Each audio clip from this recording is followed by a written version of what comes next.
বাঘ হতে গিয়ে হয়ে গেল বিড়াল। একজন যুবতীকে কুরুচিকর কথা বলে হেনস্থা করার ফলই কিন্তু এটা কিন্তু সোশ্যাল মিডিয়ার পাওয়ার। কারণ মেয়েটি কিন্তু অতি ভদ্র ছিল, আমি পুরো ভিডিওটা দেখেছি।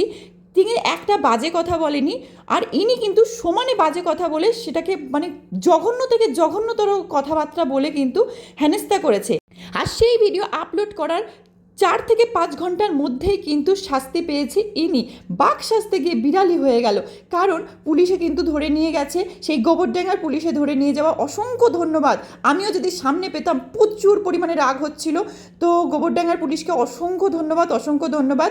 আর আমরা সবাই সবাই এটাকে শেয়ার করো যেন আরও কঠোর থেকে কঠোরতম শাস্তি পাক। কারণ মেয়েদেরকে যারা সম্মান করতে পারে না, আবারও বলছি, ভদ্র মেয়েকে যারা সম্মান করতে পারে না, কঠোর থেকে কঠোর শাস্তি আমি চাইছি।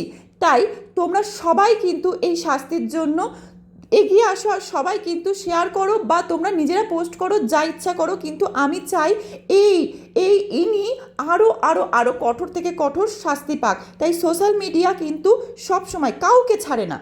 ভুল যদি হয়ে থাকে সেটা ভাইরাল করে তোমাকে মুখ দেখানোর লায়ক রাখবে না। তাই কখনো কোনো ভদ্র মেয়ের প্রতি এই রকম কেউ করো না।